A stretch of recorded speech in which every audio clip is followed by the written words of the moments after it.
எல்லோருக்கும் வணக்கம். நான் இன்னைக்கு இயற்கை எழில் மிகுந்த கன்னியாகுமரி மாவட்டத்தில் உள்ள ஒரு கோயிலை காட்டுறேன். வாங்க. இந்த கோயிலுக்கு பேர் கடுக்கரை அஞ்சுகிரி ஐயப்பன் கோயில். இந்த ஐயப்பன் திருக்கோயில் கடுக்கரைங்கிற ஊரில் இருக்குது. இப்போ உங்களுக்கு 60 வயசுக்கு மேலே உள்ளவங்கெல்லாம் சபரிமலைக்கு போக முடியாது. அதனால நம்ம இந்த ஐயப்பன் கோயிலுக்கு இப்போ எல்லாரும் போயிட்டு வராங்க. இந்த கோயிலுக்கு என்னுடைய வீட்டுக்காரரும் அவங்க நண்பர்களும் போயிட்டு வந்தாங்க. அதோட விவரமெல்லாம் உங்களுக்கு எங்கள் வீட்டுக்காரரே சொல்லுவாங்க.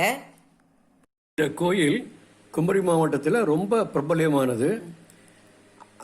சபரிமலை ஐயப்பன் கோயிலுக்கு எப்படி ஒரு 18ஆம் படி முக்கியத்துவம் வாய்ந்த இருக்குதோ அதே மாதிரி இந்த கோயிலையும் இந்த 18 படிகளும் மிகவும் முக்கியத்துவம் வாய்ந்தது.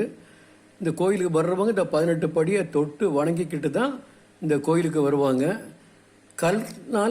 கல்லில் செதுக்கி செய்யப்பட்ட இந்த படிகள் மிகவும் பிரபலமானவை, புனிதமானவை. இந்த இடம்தான் கோயிலுடைய நுழைவு வாயில். ரொம்ப சின்ன கோயில் தான், பெரிய அளவில் ஒன்றும் அவங்க கெட்டலை. இந்த நுழைவாயிலை தாண்டி உள்ளே போயாச்சுனாக்க தோட்டமாக தெரியும். நடுவில் மஞ்சள் கற்கள் பதிச்சிருக்காங்க. நேர தெரிகிற கூடாரம் எல்லோரும் உட்காந்து இருமுடியெல்லாம் கட்டி பஜனைகள் படிக்கக்கூடிய ஒரு முக்கியமான இடம். நேராக தெரிகிறது தான் கோயில். இந்த இடம் அன்னதானத்துக்குன்னு கட்டியிருக்காங்க. பூச்செடிகள் மரங்கள்லாம் கோயிலை சுற்றி வளர்த்துட்டு வராங்க.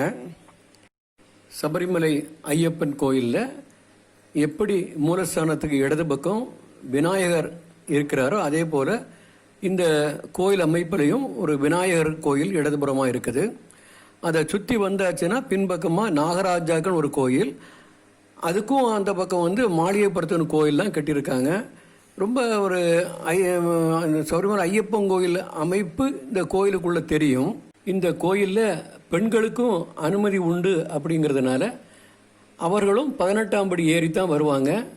இருமுடி எடுத்து தான் 18ஆம் படி வரணும் அப்படிங்கிற கட்டுப்பாடுகள் எதுவும் இல்லை. இந்த ஒரு இடத்துல நாங்கள் உட்கார்ந்து ஐயப்பனை வழிபட்டோம். நடுவிலே நிற்பவர் கோயில் மேல் சாந்தி. கோயில் இயற்கையான சூழல் அமைந்திருக்கு, மலை மீது அமர்ந்திருக்குது. இந்தியாவில் மிகவும் பிரபலமான மேற்கு தொடர்ச்சி மலை அடிவாரத்தில் இருக்குது. கன்னியாகுமரி மாவட்டத்திலிருந்து தான் மேற்கு தொடர்ச்சி மலைகள் ஆரம்பமாகிறது அப்படின்னு சொல்லுவாங்க. அந்த இயற்கை கொஞ்சம் மேற்கு தொடர்ச்சி மலையை ஒட்டிய குமரி மாவட்ட பகுதியான கடுக்கரை என்கிற ஊரில் இந்த திருக்கோயில் அமைந்து அழகு தந்து கொண்டிருக்கின்றது. இந்த பாருங்க, இதை சுற்றி பார்க்கும்போது மலை தொடர்ச்சியாக தான் இருக்கும். இயற்கை எழில் துள்ளி விளையாடும். கோயிலுக்குன்னு ஒரு குளம், குளிப்பதற்கான ஒரு குளம் நடுவில் அமைஞ்சிருக்கு. தூரத்தில் தெரியல மலை முகடுகள் எல்லாம் மேற்கு தொடர்ச்சி மலை. இதை சுற்றி பார்ப்பதற்கே கண்ணுக்கு ரம்மியமாக இருக்கும்.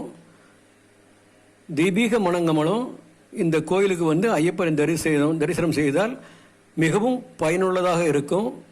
ஐயப்பன் அருள் கிடைக்கும். நன்றி.